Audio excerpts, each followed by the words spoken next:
Halo anak-anak, selamat pagi. Bagaimana kabarnya? Semoga selalu sehat ya. Hari ini kita berjumpa lagi untuk belajar bersama. Hari ini kita masih belajar tema 1, organ gerak hewan dan manusia. Subtema 1, organ gerak hewan. Anak-anak bisa melihat pada buku e-book halaman 21 sampai 33. Untuk memulai pembelajaran kita pada pagi hari ini, kita awali dulu dengan berdoa. Mari kita berdoa bersama-sama. Dalam nama Bapa dan Putra dan Roh Kudus. Amin. Selamat pagi Tuhan Yesus, terima kasih atas segala berkat dan rahmat yang telah Engkau berikan kepada kami hari ini. Tuhan, pada pagi hari ini kami akan belajar, sertailah dan dampingilah kami, semoga apa yang kami pelajari dapat kami mengerti. Amin. Santo Carolus Borromeus, doakanlah kami. Bunda Elizabeth, doakanlah kami. Bunda Maria Bintang Samudra, doakanlah kami. Amin. Dalam nama Bapa dan Putra dan Roh Kudus. Amin. Nah, supaya lebih semangat lagi kita lakukan Salam Tarakanita. Salam Tarakanita, satu hati, satu semangat, Tarakanita, yes. Nah, sudah semangat? Sebelumnya Ibu mau tanya dulu, apakah anak-anak sudah sarapan, sudah mandi? Kalau sudah sarapan dan sudah mandi, yuk kita belajar bersama-sama. Bagi yang belum, silahkan sarapan dan mandi dulu ya, supaya badannya segar dan bisa mengikuti pembelajaran dengan baik dan tenang. Oke? Selanjutnya, pembelajaran hari ini, kompetensi dasarnya yaitu PPKN 3.1, makna 5 sila Pancasila. Dan 4.1, menyajikan hasil identifikasi nilai-nilai Pancasila. Selanjutnya, SBDP 3.1 pengertian gambar bercerita. 4.1 menentukan 2 ciri gambar bercerita. Tujuan pembelajaran kita pada pagi hari ini, yang pertama, siswa dapat menentukan makna 5 sila Pancasila. Yang kedua, siswa dapat menjelaskan makna 5 sila Pancasila. Dan yang ketiga, siswa dapat mengidentifikasi gambar bercerita. Dan yang keempat, siswa dapat membedakan 2 ciri gambar bercerita. Nah, ini merupakan tujuan pembelajaran kita pada pagi hari ini. Anak-anak diharapkan dapat memahami makna 5 sila Pancasila, mengidentifikasi gambar bercerita, dan 2 ciri gambar bercerita. Selanjutnya, sebelum kita memulai pembelajaran, Ibu akan mengajak kalian untuk menyanyikan lagu Garuda Pancasila. Apakah anak-anak sudah hafal? Bagi yang sudah hafal, silahkan dinyanyikan ya. Nah, mari kita dengarkan lagu Garuda Pancasila.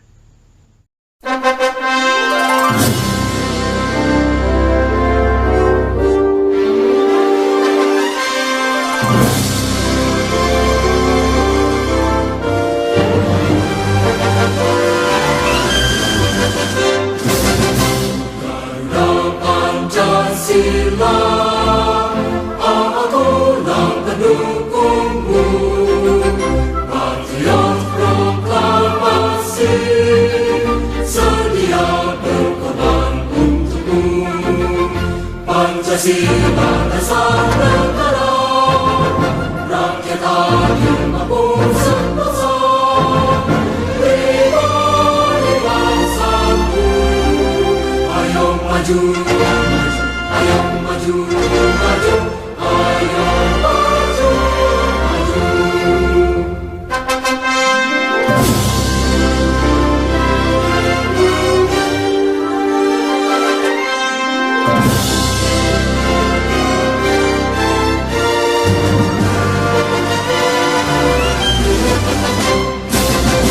Garuda Pancasila, akulah pendukungmu.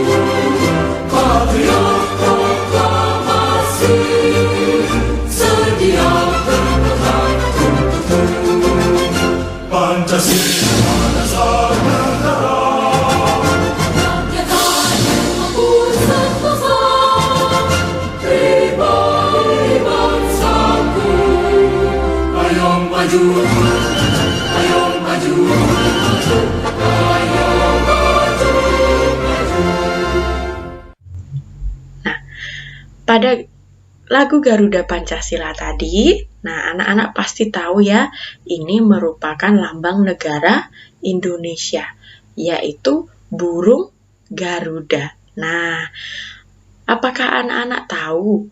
Di sini itu ada maknanya, ada artinya. Nah, apa saja? Mari kita pelajari bersama-sama. Nah, jumlah bulu Garuda Pancasila melambangkan Hari Proklamasi Kemerdekaan Indonesia pada tanggal 17 Agustus 1945. Antara lain, nah, anak-anak pasti tahu ya, setiap tanggal 17 Agustus kita memperingati Hari Kemerdekaan. Nah, di sini Garuda Pancasila ini melambangkan Hari Proklamasi Kemerdekaan. Nah, coba pada lehernya sini, bulunya itu terdapat 45. Nah, pada tahun 45.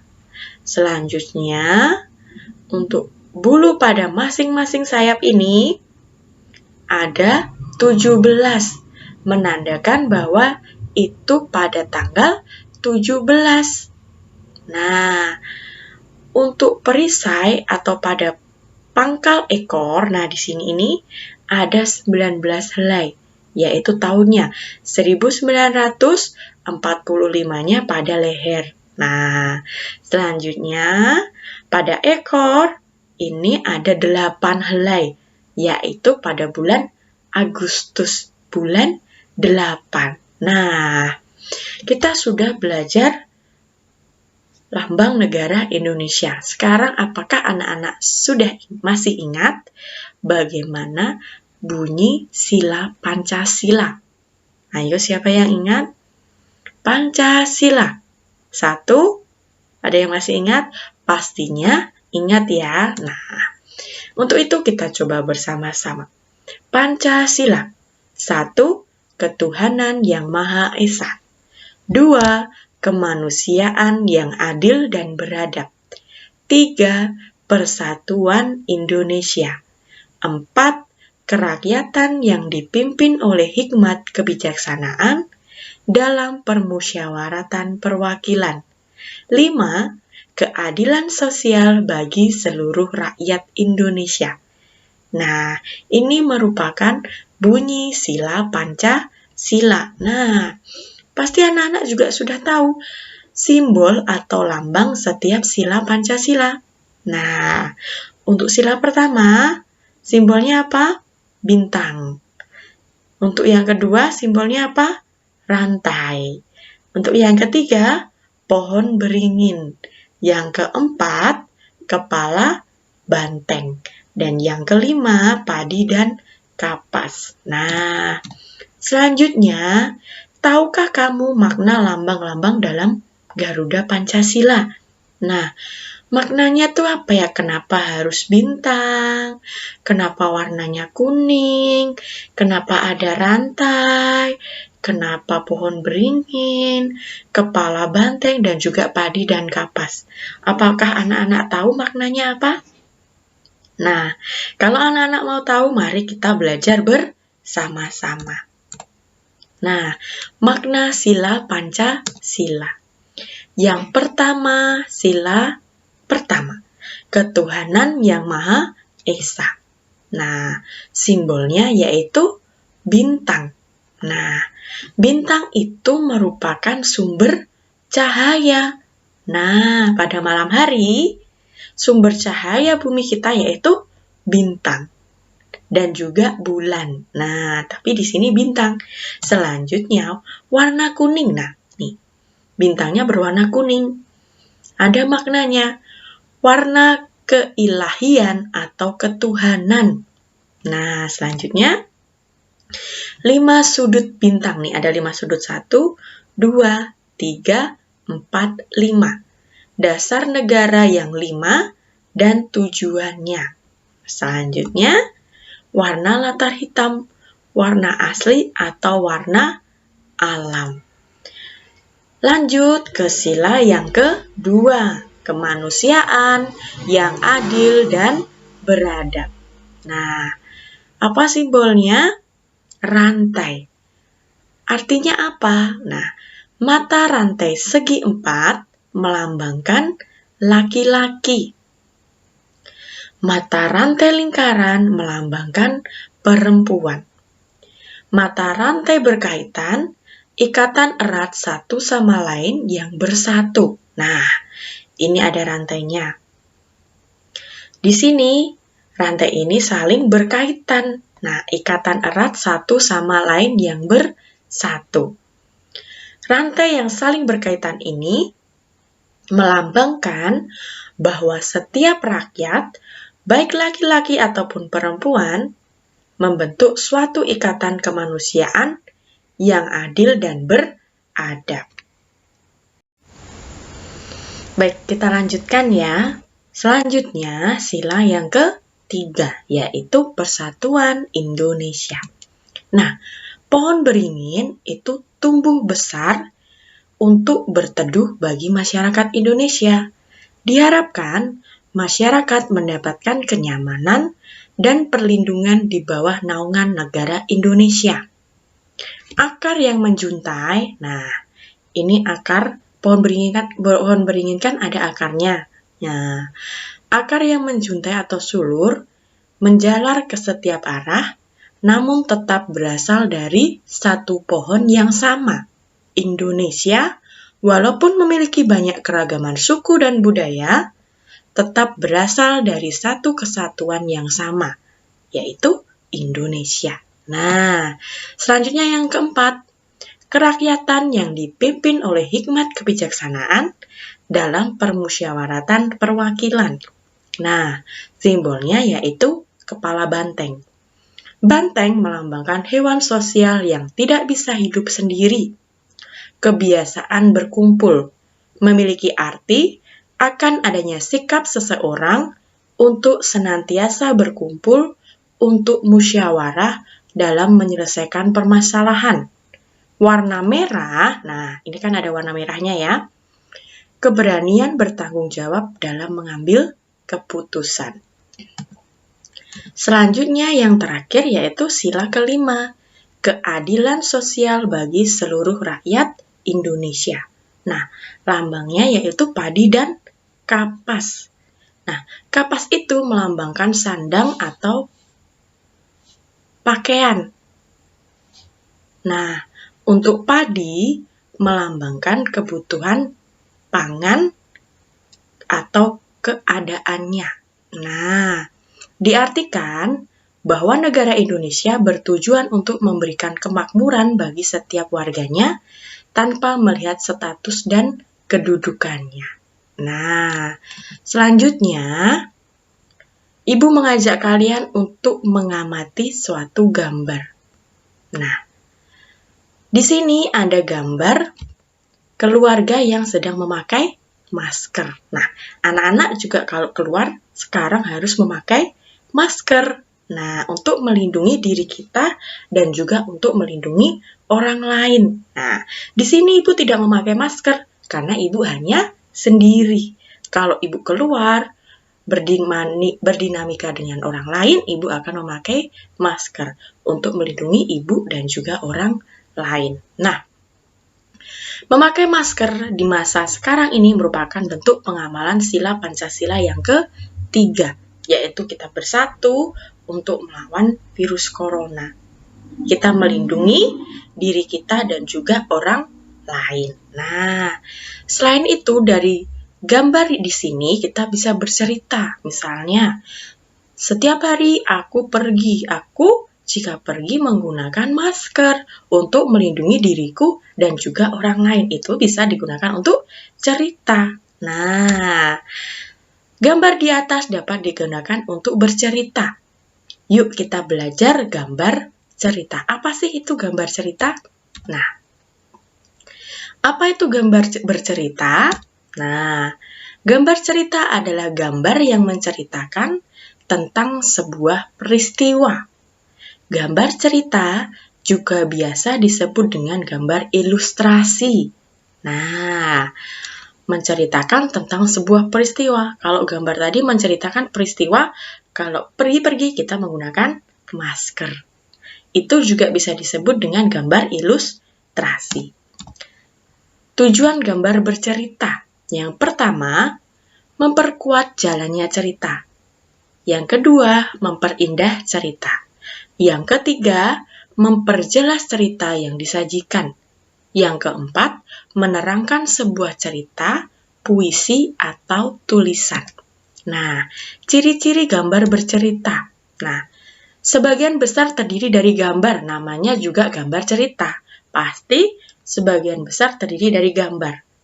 Dengan melihat gambar tersebut, kita tahu, oh itu ceritanya begini. Nah, gambar sesuai isi cerita. Gambar berurutan sesuai alur cerita. Nah, selanjutnya media gambar. Ketika kita ingin membuat gambar cerita, nah, itu membutuhkan media.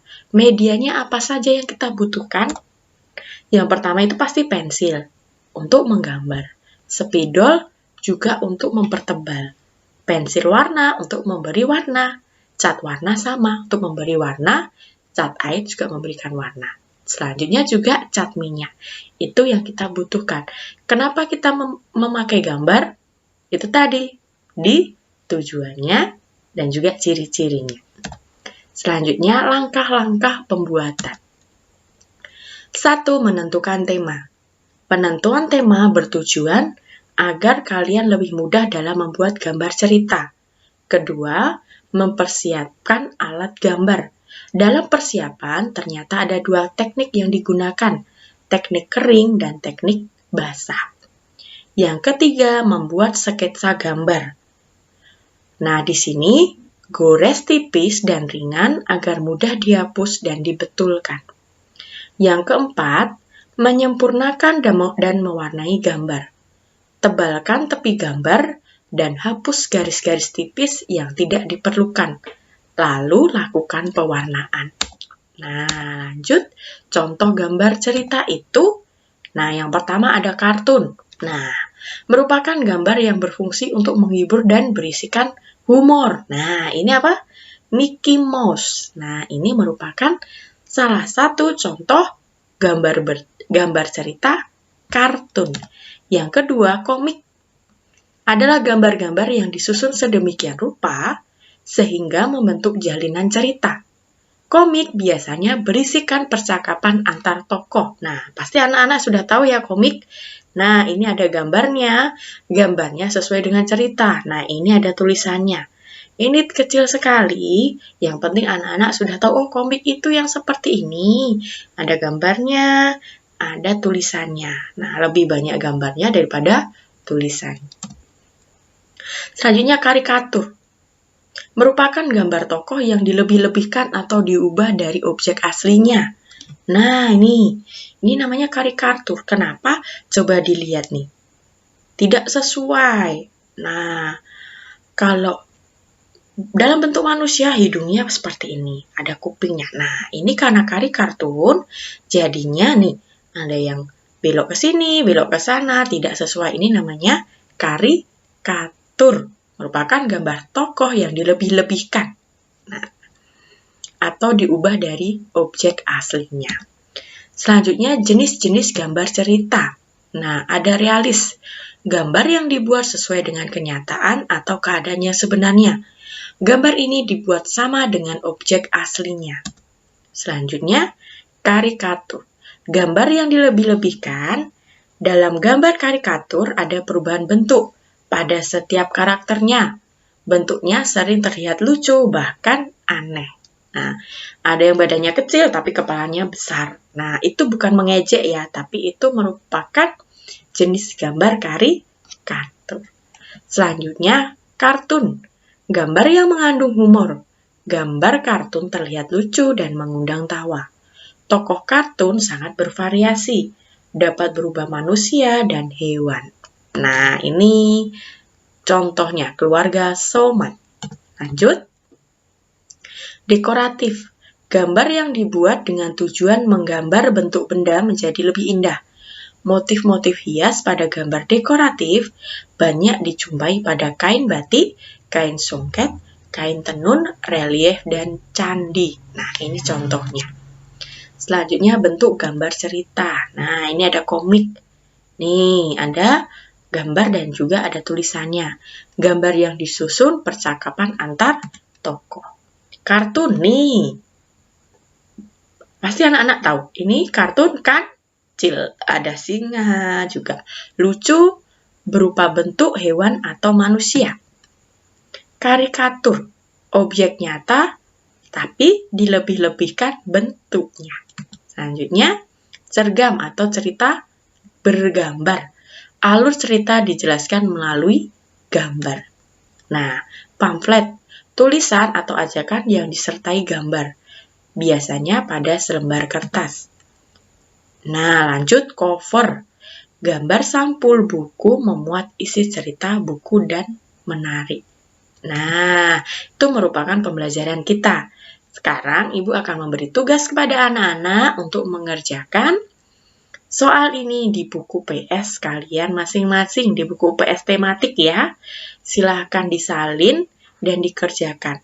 Untuk gambarnya, misalnya ini rantai, kepala banteng, padi dan kapas ini, misalnya anak-anak bisa menggambar, silahkan digambar. Nah, sebisanya saja. Kalau bagus, itu dapat jempol 2. Tapi kalau tidak bisa, tidak apa-apa, tidak dipaksakan, silahkan langsung ditulis nomor 1. Sila ke berapa, bunyinya apa, makna lambang silanya apa. Tidak perlu digambar. Tapi kalau bisa menggambar, keren. Oke? Nah, soalnya ada 5 ya. Nah, oke? Siap? Baik. Selanjutnya, pembelajaran kita sudah selesai. Nah, terima kasih anak-anak sudah belajar bersama Ibu. Silakan dikerjakan tugasnya. Ibu tunggu sampai pukul 10 malam. Kalau lebih dari pukul 10 malam, silakan anak-anak memberitahukan kepada wali kelas masing-masing alasannya kenapa. Oke? Baik, silakan belajar. Selamat mengerjakan tugas. Kita tutup dengan berdoa. Dalam nama Bapa dan Putra dan Roh Kudus. Amin. Selamat siang Tuhan, terima kasih atas segala berkat dan rahmat-Mu sehingga kami dapat belajar bersama. Tuhan, semoga apa yang kami pelajari dapat kami pahami dan dapat kami terapkan. Selanjutnya kami akan mengerjakan tugas. Semoga kami dapat mengerjakan tugas dengan baik dan mendapat nilai yang baik. Amin. Santo Carolus Borromeus, doakanlah kami. Bunda Elizabeth, doakanlah kami. Bunda Maria Bintang Samudra, doakanlah kami. Amin. Dalam nama Bapa dan Putra dan Roh Kudus. Amin. Baik anak-anak, selamat siang, selamat mengerjakan tugas. Bye-bye, tetap jaga kesehatan selalu.